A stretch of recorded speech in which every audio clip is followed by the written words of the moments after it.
There were a great many things that I could have talked about after today's Nintendo Direct, and many of the things I was so excited to talk about, including the bundle. At the very end of the presentation, they said, Mario Kart is coming alongside this thing and we're gonna put it in a bundle, and I couldn't have been more shocked. If you go to my reactions video, you will see I was so surprised. And to be honest, I was so ready to crown this Direct as the best one ever. Not necessarily because of the amount of first-party games we saw. There certainly have been more Directs in the past in which we got more first-party games, but just because of the context in which this Direct surrounded and how much they seem to have delivered. Because when was the last time they did a bundle for a launch console? I don't think they've done that at launch since before the Wii U, since the Wii with Wii Sports. And maybe I'm wrong, maybe I'm misremembering the Wii U era, but I am shocked because with the Switch, they just said, hey, buy it upright and then get some games. And then around Black Friday within the next couple years, they did the Mario Kart bundle, sure, but at launch, they don't usually give you those big deals. And it's even more impressive knowing how much this game costs, but now we get to the part of the video that actually genuinely brings this Direct down a notch for me and truly saddens me. The price of everything that they showed off. Now, Mario Kart really threw a wrench into this whole thing for me. That game is going to cost $80. Now, in my previous video, talking about the overview of this entire thing, I had incorrectly said that this game would cost $90 physically. I am totally wrong there. Somehow that got out and I thought it was real, but it just wasn't. There was some European mistake as to the difference between digital and physical, but I don't think that's here in America or anywhere else. I could be wrong, but it's only $80, and that is still ridiculously high. And I was so excited. Like, I was getting ready to crown this as the best Direct ever, as I said, and then this really took that down a notch. It took it from an A+ to an A- B+ for me personally, and I just can't believe that they have decided to go from $60 to $70 for most of their games to then $80 for their big ones. Here we can see a Walmart listing of a bunch of pre-orders that are going live. Kirby and the Forgotten Land with a bunch of its upgrades will be $80. Mario Kart World, $80. Tears of the Kingdom and Super Mario Party Jamboree plus Jamboree TV with all of its upgrades visually and content-wise will all be $80. Breath of the Wild luckily will only be $70, which is a reasonable upgrade for me,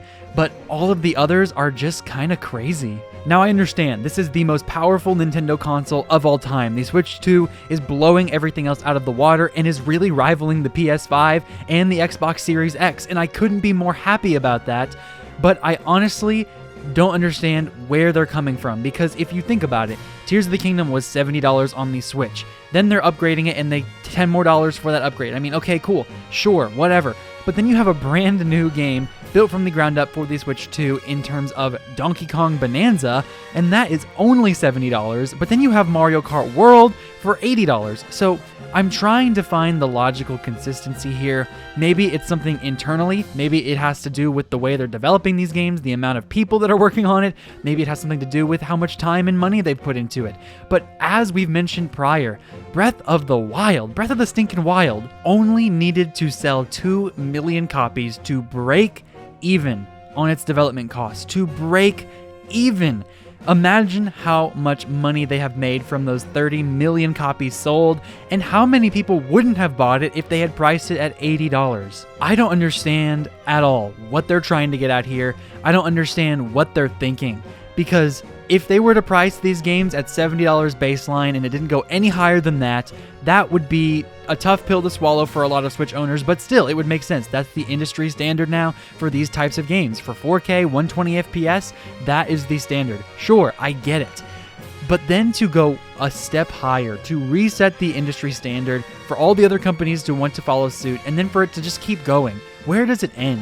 When does it end for us as the consumer to quit being stepped on? Because that is what this is. We are being stepped on here by Nintendo, and it's disgusting to me because I have gone to bat for their decisions the entire Switch era, except for right now. I can't go to bat for this. I can't find a logical reason for this. Donkey Kong Bonanza looks to be a bigger game in terms of scope, scale, innovation than Mario Kart World. Now, sure, Mario Kart World will have a million characters, will have all these different things, and they're different but most people would probably rather play Donkey Kong Bonanza. It's just more appealing, I think, to the masses. I'm sure it took a little bit more work than Mario Kart World did because of all of the textures, the animations, everything you had to deal with. It looks like you can dig anywhere and break anything across the entire world, and all of these landscapes are so detailed and beautiful. And sure, Mario Kart World is the same. So even if you wanted to say they're the same in terms of appeal, even if you wanted to say Mario Kart was even a little more appealing and even a little more expensive to make, I still don't see the difference in how that game is 80 and Donkey Kong is 70. There's some logic here, like with Breath of the Wild being $60 on the Switch, and then it's a $10 upgrade most likely because it's $70 if you just bought the Switch 2 edition, so you're probably gonna have to pay $10 for that upgrade, and you get all of the DLC. That's what I'm assuming, because it says on the trailer here, it shows the save file, you can do 2 save files, but then it says Master Mode, which was only available as Wave 1 of the DLC. So they're at least including Wave 1 of the DLC, and I would assume they're also including Wave 2, which makes that even more valuable. It makes it worth even more. They could have gotten away with $80 because the expansion pass, I believe, was $20 to $25 for the Breath of the Wild game back in 2017. So how in the world are they only pricing that at $70? But then you've got a big, brand new, built from the ground up, amazing Donkey Kong 3D adventure in the place of a 3D Mario game. And that is what you price it? You price it as the exact same as Breath of the Wild with all of its DLC? It's worth the same much as that, but then you have Mario Kart World that's worth $10 more than $70? I just don't get it. And of course, the Mario Kart bundle worked wonders for them with the Nintendo Switch. It's one of the reasons Mario Kart sold over 67 million units on the Switch. But why in the world would they be so greedy with all these games, all the prices, and then give us a bundle? $450 for the console, $500 with Mario Kart. So basically they're saying, you get to save $30 if you get the bundle. What a deal! That just feels even more patronizing to me. It doesn't feel like a good deal. It just feels like something that most people won't even be able to get. And that is so unfortunate because they can always say, oh, you know, it was 80, but at least we gave you a chance, right? No. Most people won't get a chance to get that. You probably didn't stock it well enough, Nintendo. And even if you did, and I hope you do, and I hope I'm wrong, that is still egregious to spend $80, to price it at $80 for the brand new Mario Kart, especially considering it's backwards compatible. Right now, people can buy a Switch 2, have it on June 5th, get Mario Kart 8 Deluxe, and play all of that on the Switch 2 for just $60. You're telling me Mario Kart World is worth $20 more? In terms of graphical fidelity, sure, it looks way nicer. It looks way better. It does way more technical things. It has way more characters. But $20 extra? I suppose if you break it all down, you can justify it, but it still feels gross. And I don't want to hear anything about tariffs, right? Because I don't know everything about this, and I could be so wrong here, but from what I have seen, from all of the discourse I have read today, the tariffs haven't even really taken place in terms of Vietnam, where these things could be developed, or in China, or in Japan, or any of these other places where it might be developing. The Switch 2 is literally just this price. These games are literally just this price because Nintendo decided that's where they need to be. And I've been watching a lot of Kit and Krista lately, and they were saying that the pricing is one of the last things that Nintendo does because they want to wait till the last second to see what is most acceptable, what is best for the market in terms of making a profit, and also for the consumer. And I don't know what that department was doing, if Nintendo in Japan just wasn't listening to them, but man, I don't know how anyone thinks $80 is gonna fly. This could blow up in their face big time. And this has to be the only time in video game history in which no one is complaining about the price of the console and everyone is complaining about the price of the games. I have never in my life heard of anything like this. It's so egregious the game prices are that no one's even talking about the console itself being $450 instead of $400, which many people said $400 was where it needed to be. $400 was the limit, right? And $450, I suppose, is understandable, and I have no problems with that price either. But then you can't even stick with $70 games. You can't even just go up $10 from where you were. You had to go up $20 for random select games, such as Kirby and the Forgotten Land. Why are we charging $80 for old games with new content? All you did was make it look a little better and add, probably 1/5 of the content from the base game? And I suppose, again, the same thing with the Mario Kart. If you break it down and you actually say, okay, this is how much content was in it before, this is how much it is in now, plus the graphical fidelity upgrade, then it makes sense. But still, I don't like it. I just don't like it. And that's coming from someone who can afford all of this, who I'm not going to be happy to, but I am able to work and I am able to spend money and to get what I want to get. And most people are not going to be able to do that. Most people are going to work and work and work and still barely be able to get the console and then still have to shell out for the actual games. It's just disgusting. So what they need to do is give us discounts, to be honest, like really, really give us discounts this generation. And if they don't, that is just even worse, because with the Switch generation, Breath of the Wild is still $60. Mario Odyssey is still $60. ARMS, 1-2 Switch are all still full price. And that is ridiculous. Those games are quality, I think, and I do think they're fun and they're, worth what they were at the time, I guess. But now there's no reason whatsoever they should be as expensive as they are. And I understand Miyamoto came out a long time ago and he basically said, our games don't decrease in value, so why should we decrease the price?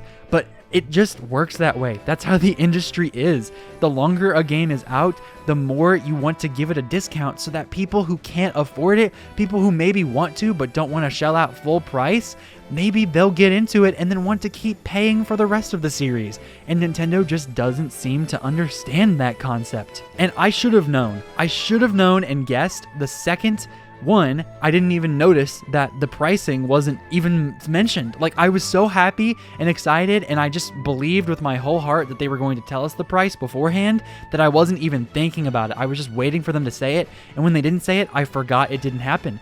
So I went online and saw other people's reactions, like, oh, what's the price? What's the price? And I was like, oh my gosh, they didn't say the price.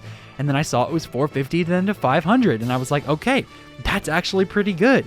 And then I saw the Mario Kart price and I was shocked. I was overwhelmed. My jaw dropped to the floor. And then secondly, the Nintendo Tour game, if you even want to call it a game, this is the worst, most offensive part of this, honestly, is that they want to charge us for this tech demo, for this explanation of how their console works. It's disgusting to me. I don't understand it. It's greedy. It's just wow. It's not even on the level of an Astrobot like came on the PlayStation 5. It's worse than Astrobot, and yet they're charging you for it. And wow, oh wow, do I not understand that at all. When I saw that, something in me should have known. Something in me should have realized, wow, they are really charging everything, aren't they? And I know they charge everything a lot. They charge for their accessories. The Pro Controller is probably going to be $110, something ridiculous like that. The camera could be around $80. That would be ridiculous.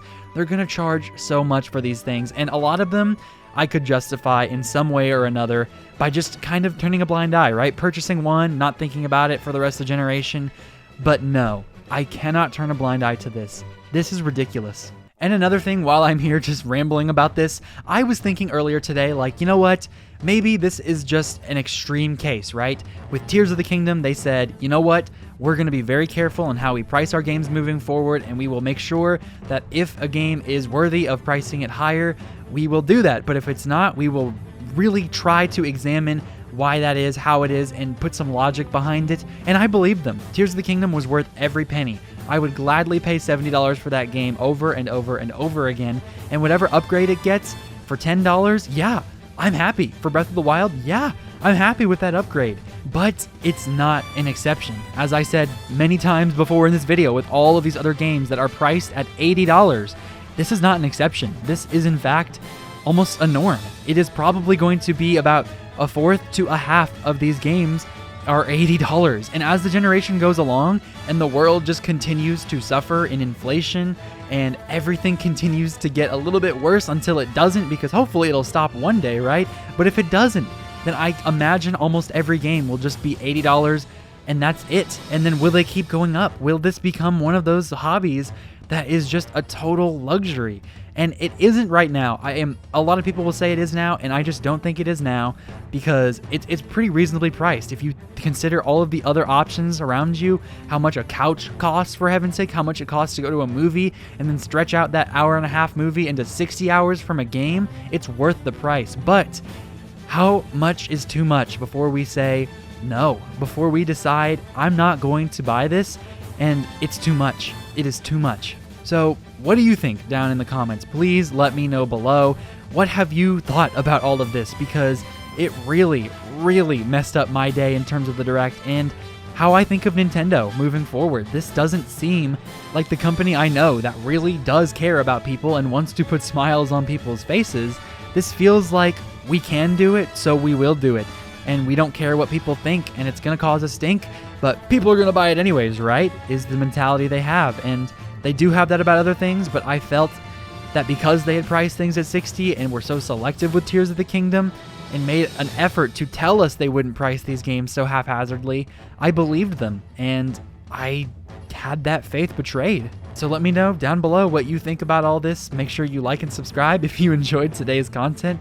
Even though it is a very tough topic, I hope you at least enjoyed hashing it out with me and getting a little bit frustrated. Make sure you click that notification bell to know exactly when I release more videos about this Direct. There are so many topics I have, and a lot of them are positive. Believe me, this Direct was phenomenal. It's just this pricing thing really got in my head, and I just needed to talk about that first. And if you want early access to all my videos and want to support me as a creator, make sure to join my membership program. Thank you so much once again for making it to the very end of the video. Click on the left side of the screen if you want to see my discussion about the entire Direct and the overview, and click on the right side of the screen if you want to see my reactions to the actual Direct.